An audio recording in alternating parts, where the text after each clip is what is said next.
안녕하세요. 미다스원 김명철 원장입니다. 오늘은 지방 성형 말고 눈 성형에 대한 영상을 준비했습니다. 나이가 들면 눈이 많이 처지면서 눈꺼풀이 덮이거나 눈썹이 눈을 찌를 수가 있습니다. 눈이 처지는 것은 누구나 피할 수 없기 때문에 어쩌면 100세 시대를 맞이하여 나이가 들어가면 누구나 해야 하는 수술이라 생각합니다. 눈 수술도 여러 가지가 있지만 저는 그 중에서도 눈썹화 거상술이라고 해서 처진 눈을 교정할 수 있는 방법을 소개해 드리려고 합니다. 이 수술은 제가 직접 받기도 했고요. 처진 눈을 해결하는데 이런 좋은 수술이 있는 것을 모르는 분이 많아서 소개해 드리고 싶어서 이 영상을 준비했습니다. 아울러 나이 든 분들이 하는 쌍꺼풀 수술이라 할 수 있는 상안검과 눈밑이 처지는 분들을 위한 하안검 수술에 대해서도 같이 알아보는 시간을 가져볼까 합니다.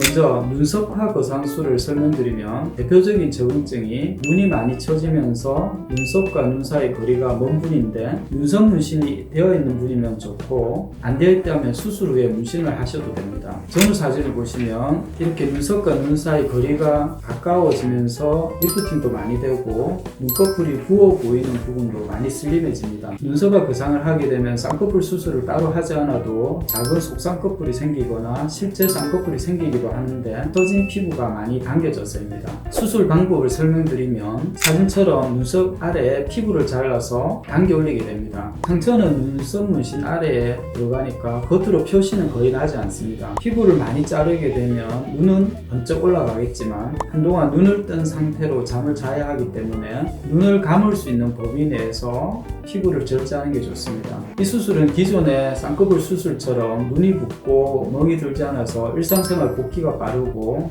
수술 후에 바로 당겨지는 정도를 확인할 수 있습니다. 수술한 분들 이야기를 들어보면 10년은 젊어졌다고 하면서 많이 좋아하시고 주위 분들을 소개해주는 수술입니다. 실제 수술 디자인하는 것을 보여드리겠습니다. 이렇게 당겨 올려보면 피부의 처진 정도를 알 수 있습니다. 이렇게 디자인을 하고 자로 재어보면 자르는 양을 알 수 있는데 이분은 11mm 정도 피부 절개가 되겠네요. 조금 작게 자르는 경우도 있지만 저 같은 경우는 눈을 감을 수 있는 범위 내에서 많이 절제하는 편입니다. 이게 제가 시술하기 전 사진인데 눈이 많이 처져서 특히 햇살이 강한 날 사진을 찍으면 눈가 쪽이 많이 처져서 내려옵니다. 그리고 이게 수술 후 사진인데 눈을 조금 크게 뜨고 있는 건 있지만 이전과 비교하면 확실히 차이가 많이 나죠.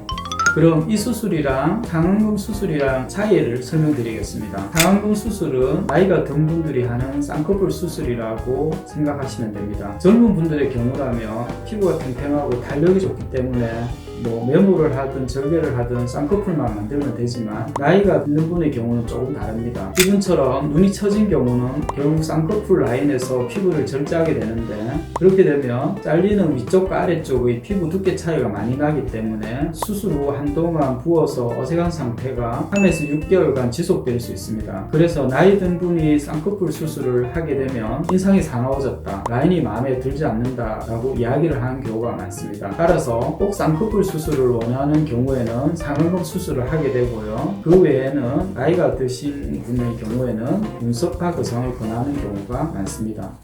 간혹 눈썹과 눈 사이 거리가 너무 가까운 경우가 있습니다. 그런 경우는 눈썹 위 거상술을 해야 하는데 이게 문제가 있습니다. 눈썹의 위쪽은 이마 영역이기 때문에 흉터가 많이 남을 수 있다는 점입니다. 당겨 올리는 힘은 눈썹 위의 거상이 더 강해서 마치 이마 거상을 한 것처럼 눈이 갈매기 모양으로 많이 당겨 올라갑니다. 따라서 눈썹의 끝이 내려오면서 눈썹과 눈의 거리가 너무 가까운 분은 눈썹 위 거상도 생각해 볼 수가 있는데 이 경우는 흉터 문제 때문에 피부가 두꺼운지 얇은지를 보고 결정하시는 게 좋습니다. 반면 눈썹 하의 경우에는 눈에 가까운 영역이라서 흉터가 거의 보이지 않는다는 장점이 있습니다. 다음으로 눈밑 수술인 경결막 지방 제거술과 하안검 수술에 대해서 말씀드리겠습니다. 젊은 여성의 경우에서 눈밑의 지방이 불룩해서 나이가 들어 보이고 피곤해 보이는 경우가 있습니다. 기본적으로 피부에 탄력이 있다면 지방만 제거하면 되기 때문에 눈을 뒤집어서 결막의 뒤쪽으로 접근해서 지방만 제거하면 되고 이때는 겉으로 흉터가 보이지 않는 장점이 있습니다. 다음으로 하안검 수술입니다. 이 경우는 나이가 들면서 피부가 처지고 지방도 불룩하게 튀어나오는 경우입니다. 피부가 처졌으니 당연히 처진 피부를 절제해서 당겨주고 지방을 제거하는 게 좋습니다. 수술 흉터는 눈 밑 아이라인에 붙어 있어서 겉으로는 표시가 잘 나지 않습니다. 만약 눈 밑은 불룩하지 않고 피부가 쭈글쭈글하면서 처진 경우를 볼 수 있는데, 이 경우는 pin치절개라고 해서 피부만 간단히 제거할 수가 있습니다.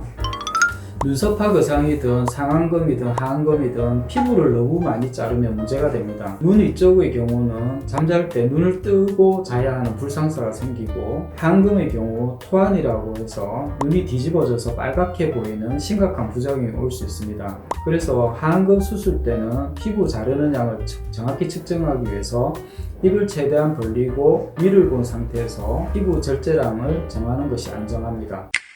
네, 오늘은 나이가 들어서 눈이 처진 경우 당겨 올릴 수 있는 눈 수술 방법에 대해서 설명을 드렸습니다. 제가 모임에 나가거나 등산을 하거나 할 때 보면은 너무나 많은 분들이 이 수술에 적응증이 되는 것을 알 수 있습니다. 눈썹화 거상술이나 상안검, 하안검은 실제로 많이 하는 수술이고 100세 시대가 오면서 시간의 차이이지 누구나 하게 되는 수술인 것 같습니다. 피부가 처져서 피부를 절개하고 당겨 올리는 것은 가슴 거상이든 복벽 성형이든 앞면 거상이든 모든 거상술에서 동일한 원리인데, 눈 수술의 경우는 겉으로 흉터가 남지 않으면서 즉각적으로 큰 효과를 볼 수 있는 부위입니다. 사실 처진 눈만 리프팅이 되어도 10년은 젊어 보이는데, 제가 했던 눈썹파 거상술의 경우에는 수술 후에 워낙 만족도가 높아서 꼭 소개해드리고 싶었습니다. 오늘 준비한 영상은 여기까지고요. 처진 눈으로 스트레스 받는 분들에게 조금이나마 도움이 되었으면 합니다. 감사합니다.